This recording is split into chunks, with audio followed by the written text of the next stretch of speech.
मैं डॉक्टर विनेता मनोविज्ञान विभाग से। मेरा आज का विषय है अबनॉर्मल साइकोलॉजी में एंजाइटी, चिंता। चिंता को समझना दुनिया भर में लाखों लोगों को प्रभावित करने वाली ये सबसे कॉमन मानसिक स्वास्थ्य चुनौतियों में से एक है। चिंता क्या है एंजाइटी? एक स्वाभाविक इंसानी भावना है जिसमें तनाव, परेशान करने वाले विचार, ब्लड प्रेशर जैसी चीजें शामिल होती हैं।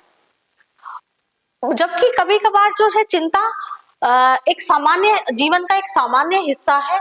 चिंता विकार अस्थायी चिंता या भय से कहीं अधिक होता है। जब एंजाइटी या जब चिंता अब नॉर्मल से अबनॉर्मल की तरफ होता है तो उसे कहते हैं चिंता विकार, एंजाइटी डिसऑर्डर।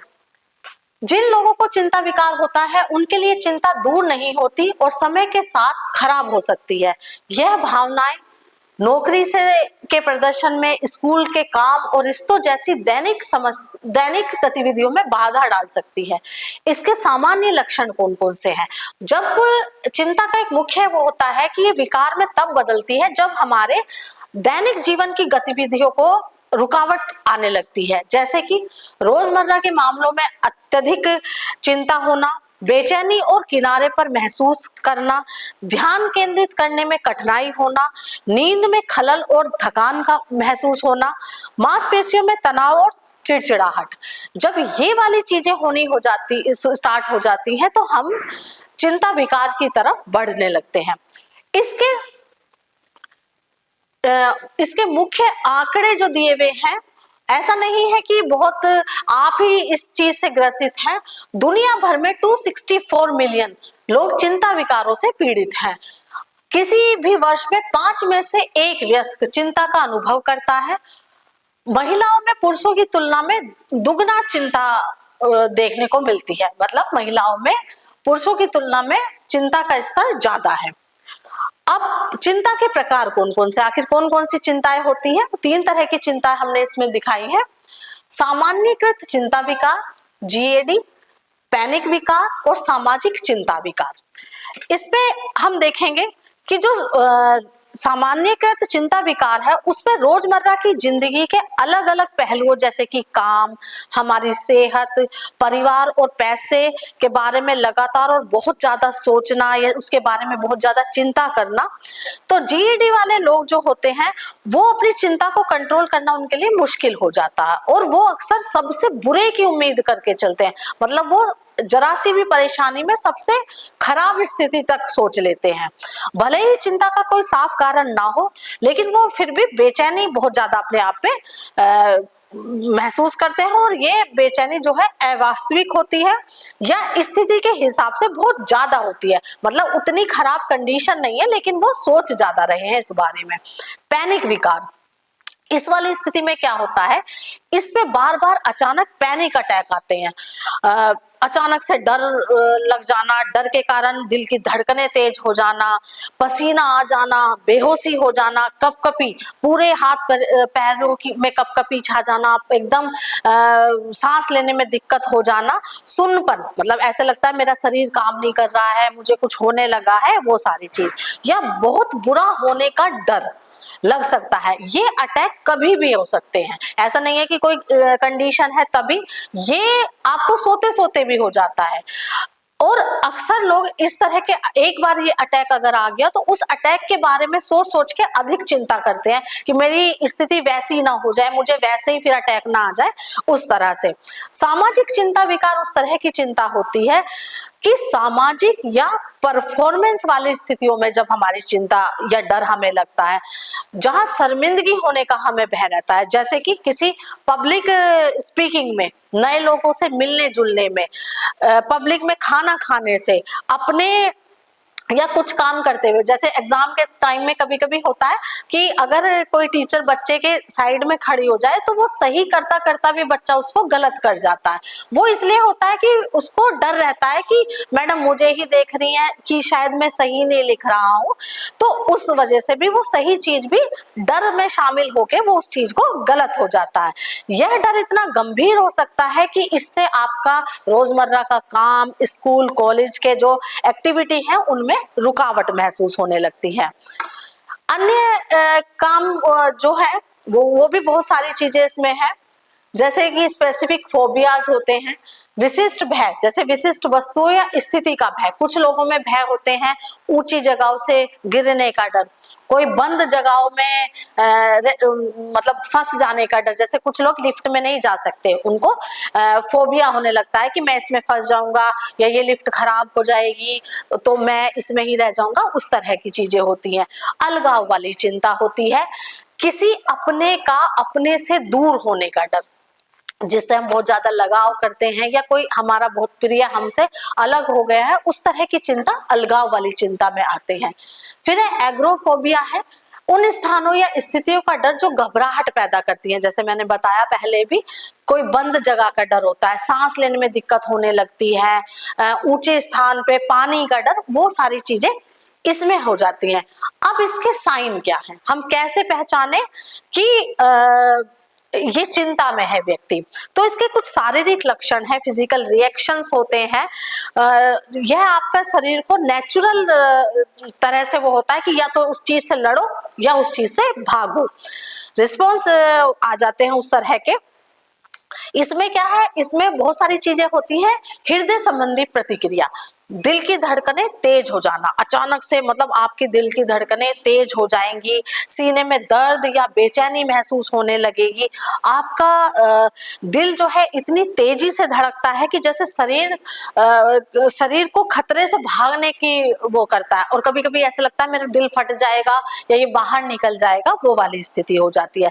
श्वसन परिवर्तन में वही आता है कि सांस लेने में दिक्कत होने लगती है, कभी कभी बहुत तेज हमारी सांसें चलती हैं, बहुत तेज स्पीड में, ऐसे लगता है कि जैसे आदमी भाग के रुकता है तब वाली स्थिति जैसा हो जाता है, या दम घुटने वाली स्थिति लगती है कि कोई मुझे दबा रहा है, मुझे सांस नहीं आ रहा, मेरा दम घुट रहा है, वो वाली स्थिति।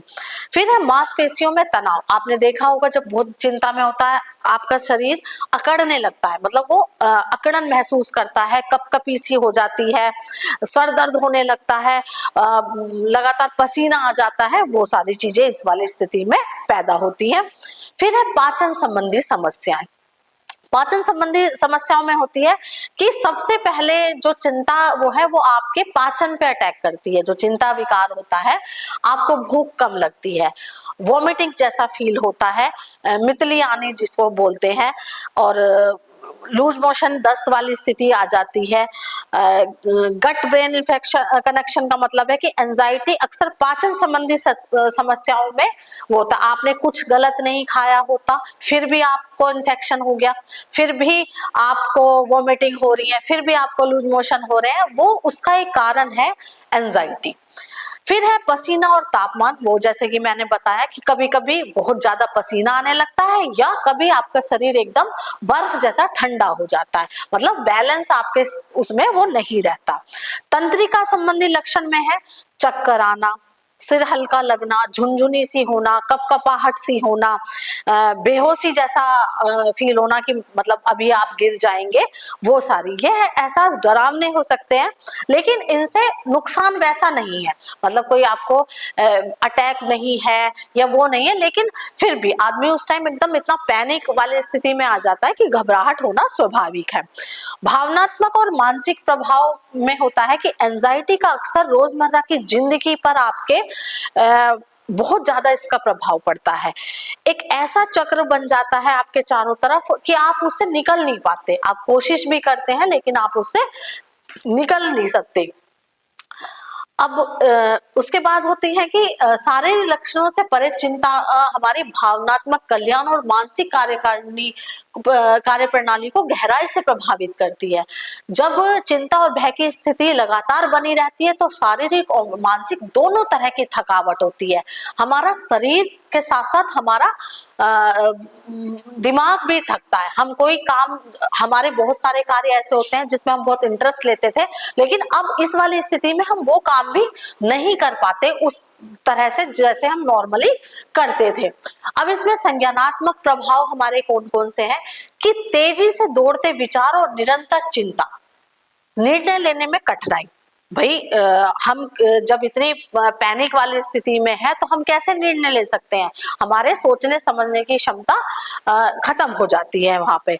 स्मृति समस्या, भूलने लगते हैं। हमने अभी कोई चीज रखी या अभी हम कुछ बात कर रहे हैं, लेकिन हम एंजाइटी में है तो वो चीज भूल जाएंगे हमने कहाँ रखी या हम क्या बात कर रहे थे। बात करते करते वो चीज हम भूलने लगते हैं।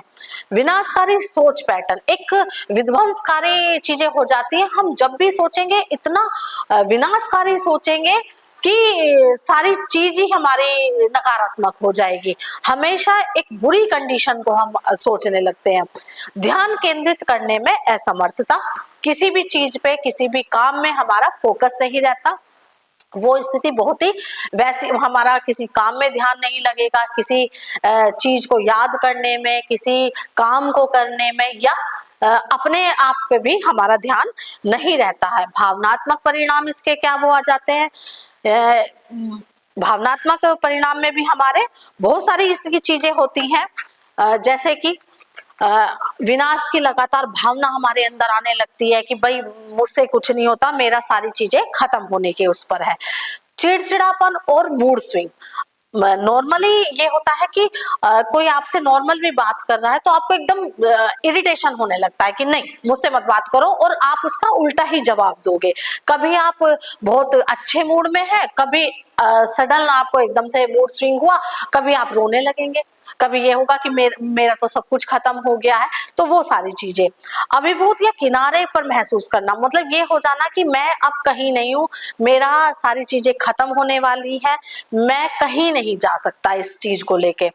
सामाजिक वापसी और अलगाव, उसे लगता है मैं समाज का एक हिस्सा नहीं रहा, मतलब मैं समाज से अलग हो गया हूँ, समाज मेरे बारे में क्या समझेगा, मैं एक मानसिक रोगी बन गया हूँ। वो सारी चीजें इसके अंदर आती है। पहले पसंद की गतिविधियों में रुचि ना होना या रुचि की हानि, जो चीज हम पहले बहुत स्मूथली और बहुत ही अच्छे कॉन्फिडेंस से करते थे, अब वो काम हम नहीं कर पाते। और बहुत से लोग बहुत अच्छी ड्राइंग या बहुत अच्छा कुकिंग का काम करते थे, सिलाई कढ़ाई करते थे, लेकिन जब वो एंजाइटी में आ जाते हैं वो उन चीजों में उतना अच्छा अपना परफॉर्मेंस नहीं दे पाते। अब इसके मूल कारण क्या होते हैं, कौन से कोर्सेज हैं, कौन से ट्रिगर हैं जो इस चीज को मतलब ये चीज हमारी बढ़ रही है या हमारे में वो लक्षण देखने को मिले। जैसे कि कई फैक्टर इसके होते हैं, बहुत सारी अंदरूनी बाहरी वातावरण की चीजें भी आपको एंजाइटी विकार की तरफ ले जाती है, जिसका हमें मैनेज करना ही सबसे प्रभावी ढंग है। इसमें सबसे पहला है अनुमानसिक कारक। अनुमानसिक कारक में वो है कि चिंता विकार परिवार में चल सकते हैं जो वंशानुगत घटकों का सुझाव देते हैं। यानी कि जैसे अगर हमारे घर में हमारे माता पिता, हमारे दादी दादा या और किसी में ये इस तरह का विकार या डिसऑर्डर पाया गया, तो काफी संभावना रहती है कि हम में भी वो अनुवांशिकता के वजह से वो हम में भी आने की उसकी ज्यादा चांसेस हो जाते हैं। फिर है मस्तिष्क रसायन, सेरोटोनिन, डोपामाइन और गाबा जैसे न्यूरोट्रांसमीटर में असंतुलन जो है वो चिंता को बढ़ाता है, चिंता के उसमें योगदान अपना देता है। ये रासायनिक संवेदवाहक मनोदशा को नियंत्रित करते हैं और जब बाधित होते हैं तो बढ़ी हुई चिंता प्रतिक्रियाओं को जन्म दे सकते हैं। इसमें गड़बड़ी अगर इन केमिकल्स में हो जाए, हमारे मस्तिष्क रसायन में हो जाए, तब भी चिंता विकार देखने को मिलता है। फिर है दर्दनाक अनुभव। बहुत से लोगों के जीवन में बचपन में या किसी भी अवस्था में कुछ ट्रॉमा वाली अगर चीज हुई भी होती है, उनके प्रियजनों का समय से पहले उनसे अलग हो जाना या उनके व्यवहार, उनके साथ कोई दुर्व्यवहार होना या उनका कोई भी इस तरह का उनके साथ हिंसा देखने को मिली हो, तो क्या होता है कि एंजाइटी ट्रिगर करने लगता है और उसके जो ये ट्रॉमा है वो दिमाग की प्रतिक्रिया में बदलाव ला देता है और वो ज्यादा गंभीर लक्षणों की तरफ शिकार होने लगते हैं। फिर है चिकित्सा स्थिति। कुछ शारीरिक स्वास्थ्य समस्या भी एंजाइटी को बढ़ावा देती हैं, जैसे कि थायराइड, बहुत नॉर्मल सी वो है, थायराइड है, दिल की बीमारी है, डायबिटीज है, सांस की बीमारी है, कोई पुराना दर्द है, वो भी हमारी चिंता को बढ़ा देता है। कुछ दवाएं भी साइड इफेक्ट के तौर पर एंजाइटी पैदा कर सकती है। जो ये इतनी सारी बीमारियों की जो दवाइयां हम लेते हैं, अगर रेगुलर बहुत लंबे समय तक ले रहे हैं, तो उनके साइड इफेक्ट में हमें नॉर्मली चिंता मिल जाती है। आदमी ये सोचता है पता नहीं मैं कभी सही हो पाऊंगा या नहीं हो पाऊंगा, मेरे बाद मेरे घर वालों का क्या होगा, मेरे बच्चों का क्या होगा, बहुत सारी समस्याएं जो निजी जीवन की रहती है, आदमी उससे जो है एंजाइटी मतलब एंजाइटी की तरफ बढ़ने लगता है। अब सामान्य चिंता ट्रिगर में क्या है, कार्य तनाव। उसमें क्या होता है, जैसे कि डेडलाइन, आज आपको किसी काम की डेडलाइन मिली तो एकदम से आपकी चिंता बढ़ जाएगी। प्रेजेंटेशन है तो एक अपने आप में ही एक आदमी थोड़ा घबराहट महसूस करता है कि पता नहीं मैं सही से प्रेजेंटेशन दे पाऊंगा या नहीं दे पाऊंगा। या नौकरी की असुरक्षा, ज्यादातर वही होता है कि जो प्राइवेट जॉब्स होती हैं उनमें यही होता है कि भाई पता नहीं, एक तलवार सी अब आपके गर्दन पे लटकी होती है कि मेरा काम अगर सही नहीं हुआ तो वो मुझे निकाल देंगे, फिर मेरे बच्चों का क्या होगा, मेरे परिवार का क्या होगा, वो सारी चीजें। रिश्ते, रिश्ते जो है आजकल की दुनिया में थोड़ा सा ये चीजें हो ही रही है कि रिश्तों में अगर अलगाव है, कुछ पारिवारिक मुद्दे हैं, कुछ झगड़े हैं, तो भी, या कोई संघर्ष है आपके हस्बैंड वाइफ के हैं या माता पिता से या आपके बच्चों से, अगर आपके रिश्ते एक अच्छे नहीं चल रहे हैं, तब भी आदमी चिंता विकार की तरफ बढ़ जाता है। वित्तीय चिंता है, जैसे आपने किसी से कर्ज लिया है, तब भी आदमी के साथ वही है कि भाई मुझे उसका पैसा देना है, मैं कैसे मैनेज करूं। या बेरोजगारी है, आज के युवाओं की सबसे बड़ी गंभीर समस्या तो बेरोजगारी है। इतना लोग पढ़ रहे हैं, अच्छी डिग्रियां ले रहे हैं, लेकिन तब भी नौकरियां नहीं मिल रही। तो युवाओं के लिए तो ये बहुत ही चिंता का ही विषय है एक तरह से। या कोई बड़ा खर्चा आ गया कि आप नॉर्मली तो चल रहे थे, लेकिन अचानक से कुछ ऐसा बड़ा खर्चा आ गया कि थोड़ा सा आपको मैनेज करने में दिक्कत होगी। कैफीन और पदार्थ जो होते हैं, ये पेय पदार्थ जैसे कि कॉफी, एनर्जी ड्रिंक हुआ, शराब हुआ, ड्रग्स हुआ, ये भी आपकी चिंता को बढ़ावा देते हैं। नींद की कमी, अगर आप प्रॉपर 8 से 9 घंटे नहीं सो रहे हैं, नहीं वो प्रॉपर नींद ले रहे हैं, तो भी आपको एंजाइटी डिसऑर्डर होने के चांसेस बहुत ज्यादा होते हैं। इसमें क्या है, इसके लिए बहुत सारी स्ट्रेटेजी है, इसको कंट्रोल कैसे करें, इसका सामना करने की रणनीतियां कौन कौन सी हैं, आप किन किन कारणों से इसको वो कर सकते हैं। इसका है एक श्वास तकनीक, गहरी सांस लेना और अपने तंत्रिका तंत्र को शांत करना, ये सबसे अच्छा तरीका है। आप अपने ब्रेथ जो श्वास होता है उस पे आप ध्यान दीजिए। उसमें फिर आ जाता है मेडिटेशन, माइंडफुलनेस का भी अभ्यास करने से, जैसे कि मेडिटेशन है, बॉडी स्कैन है, एक्सरसाइज है, माइंडफुल टॉकिंग है, वॉकिंग है, ये सारी चीजें हमें इसको समझने के लिए, इसको कम करने के लिए बहुत ज्यादा जरूरी है। आप रोज 5 से 10 मिनट मेडिटेशन कीजिए, ये आपके धीरे धीरे करने से ही अभ्यास में आएगा, एकदम तो किसी का नहीं वो होता है। लेकिन जैसे जैसे आप अपने ब्रेथ पे कंट्रोल करेंगे, जैसे जैसे आप मेडिटेशन, आप अपने माइंड को एकदम से काम करेंगे, तो वो चीजें आपको धीरे धीरे मैनेज होने लगेंगी। शारीरिक व्यायाम है, फिजिकल व्यायाम आप कीजिए, योगा कीजिए, तो उससे क्या है, एंडोर्फिन रिलीज होता है जो बहुत सारी चीजों में हमें सहायता प्रदान करता है।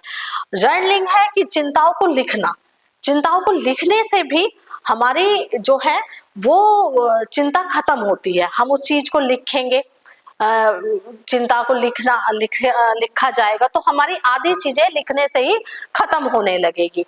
दिनचर्या और अपनी संरचना को हम बैलेंस करें, एक रूटीन तय करें कि हमें सुबह से लेकर रात तक क्या क्या काम किस तरह से करना है, तो वो पैनिक वाली स्थिति नहीं आएगी। प्रकृति और ताजी हवा, थोड़ा सा प्रकृति के करीब आए, पेड़ पौधों पर ध्यान दें, नंगे पैर घास पर टहलें, तो उन सब चीजों से भी हमारा जो एंजाइटी है वो नॉर्मल होना स्टार्ट हो जाती है। फिर है चिकित्सा दृष्टिकोण, चिकित्सा के क्षेत्र में अगर हम देखें तो सीबीटी जो है संज्ञानात्मक व्यवहार थेरेपी, इसमें है कि चिंता उपचार के लिए ये स्वर्ण मानक सीबीटी आपको चिंता में योगदान करने वाले नकारात्मक विचार पैटर्न और व्यवहारों को पहचानने और बदलने में मदद करता है। इसमें क्या है, नेगेटिव सोच को बदलकर आपके व्यवहार को सकारात्मकता की ओर ले जाता है। ये आपको बेहतर मुकाबला करने के लिए तैयार करता है और आपके डर को धीरे धीरे कम करता है। एकदम से तो किसी का भी नहीं होता, लेकिन धीरे धीरे अभ्यास से, धीरे धीरे व्यवहार, संज्ञानात्मक व्यवहार से वो आपके इन चीजों पे आपको सिखाता है। एक्सपोजर थेरेपी, इसमें क्या है, ये फोबिया और सोशल एंजाइटी के लिए इस्तेमाल किया जाता है। इस तरीके में सुरक्षित माहौल में डरावनी स्थितियों या चीजों पर धीरे धीरे कंट्रोल करने का तरीका सिखाया जाता है। समय के साथ घबराहट कम होती जाती है, क्योंकि आप सीखते हैं कि जिस बात का डर था वह शायद इतनी गंभीर थी ही जितना आप सोच के चले थे। ये फोबिया में ज्यादा, जैसे कि ऊंची जगहों का फोबिया है, बंद जगहों का फोबिया है, किसी उससे जंतुओं से या किसी उससे फोबिया है, तो वो धीरे धीरे आपको उससे उसके साथ रहना, मतलब एक सिखाते हैं कि वो उतना ज्यादा गंभीर नहीं जितना आप लेकर उसको परेशान है। फिर है स्वीकृति और प्रतिबद्धता थेरेपी, एसीटी है। इसमें आपको परेशान करने वाले विचारों और भावनाओं से लड़ने के बजाय उन्हें स्वीकार करना सिखाता है कि हाँ ठीक है, मुझे ये चिंता है, लेकिन अपने मूल्यों के हिसाब से काम करने के लिए प्रेरित करता है। भाई मेरे अपने कुछ एथिक्स है, मेरे अपने वैल्यूज है, मैं उसके हिसाब से काम करूं। यह तरीका माइंडफुलनेस और साइकोलॉजिकल फ्लेक्सिबिलिटी का इस्तेमाल करके आपकी जिंदगी को पर एंजाइटी के असर को कम करता है। बहुत सारी चीजें ऐसी होती है वो आपके मुताबिक नहीं है, लेकिन कोई बात नहीं, थोड़ा सा आप समझिए, थोड़ा सा आगे वाली चीजें होंगी तो वो बैलेंस होना शुरू हो जाएगा। अन्य चिकित्सीय दृष्टिकोण है, उसमें डीबीटी है, रिपोर्ट बनाना है, ग्रुप थेरेपी है। ग्रुप थेरेपी भी इसमें बहुत सारी चीज होती है। आदमी अपनी चीजों को लेकर बहुत परेशान है कि मेरे साथ ये सब कुछ गलत होता है, मैं कुछ अच्छा करता हूँ ये, लेकिन जब हम ग्रुप में दूसरे की परेशानी सुनते हैं तो ये लगता है कि मेरी परेशानी तो कुछ है ही नहीं, दूसरे लोग तो बहुत ज्यादा चीजों से लड़ रहे हैं, बहुत ज्यादा चीजों से डील कर रहे हैं, तो आदमी अपने आप ही अपनी चिंताओं को मुक्त करने लग जाता है। बहुत सारी दवाइयां भी हैं, दवा विकल्प भी है, लेकिन वो एक ज्यादा बड़े लेवल के उसमें ये काम करती है, जब इलाज इसका एक हिस्सा है, और खासकर हल्के से गंभीर एंजाइटी के लिए ये ज्यादा यूज होती है। तो उसमें है बेंजोडाइपेजाइन पाइन है, बेस्पिरोन है, मेटाब्लॉक्स है। इनको क्या है, इनको धीरे धीरे, और कभी भी आपको इस तरह की दवाइयां अपने आप से कभी भी नहीं लेनी है।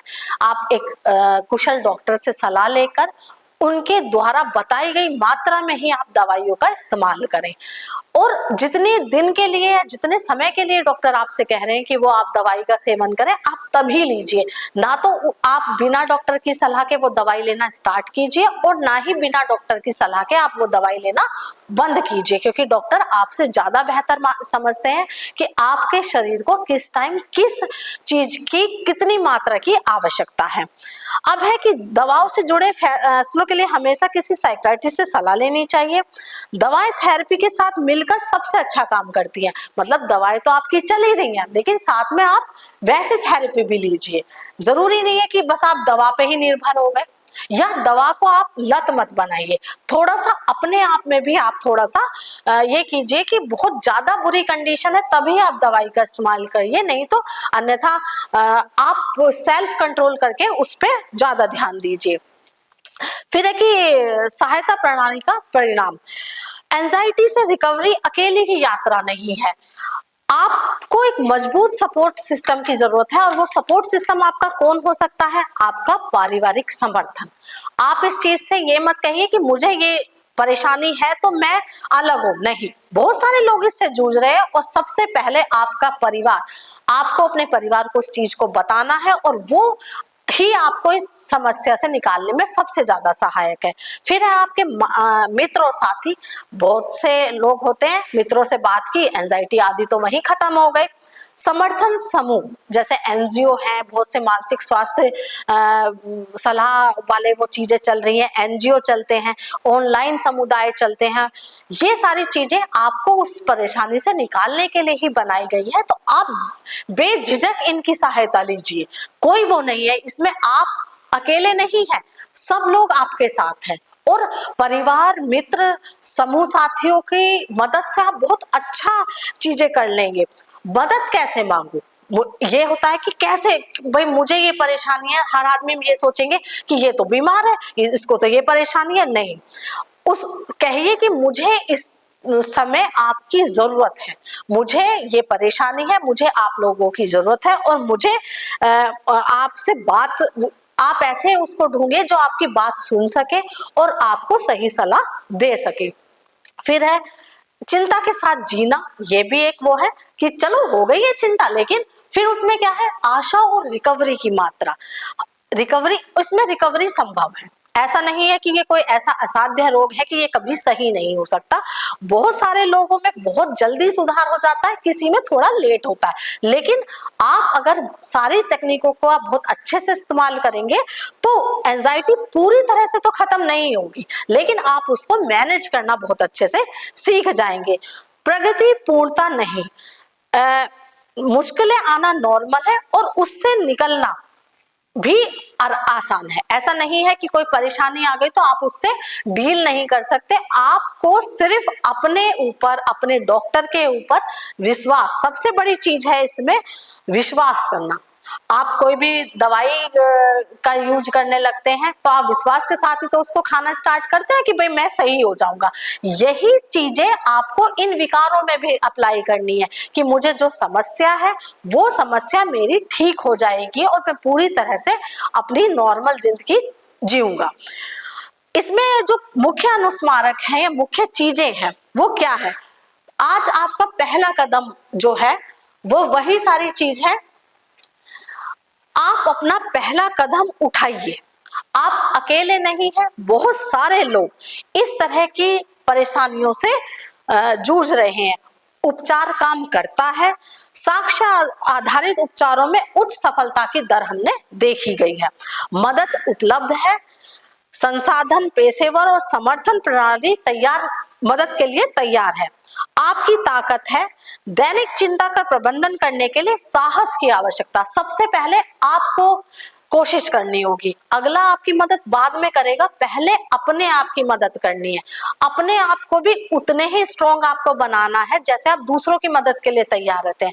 आपको अपने लिए भी उतना ही आत्म करुणा दिखानी है, अपनी मदद करनी है। आप जब खुद की मदद करेंगे तो दूसरा उसके बाद अपनी मदद करेगा। आज पहला कदम उठाएं। अगर आप एंजाइटी से जूझ रहे हैं तो किसी मेंटल हेल्थ प्रोफेशनल से संपर्क कर सकते हैं, डॉक्टर से सलाह ले सकते हैं, किसी थेरेपिस्ट के पास जा सकते हैं, या कोई क्राइसिस हेल्पलाइन हो उससे मदद ले सकते हैं। आपका उठाया गया पहला कदम हिम्मत का काम है जो आपकी जिंदगी बदल सकता है और आपको वापस अपनी उस नॉर्मल जिंदगी में वापस ला सकता है। लेकिन सबसे पहले हिम्मत आपको ही करनी है। धन्यवाद।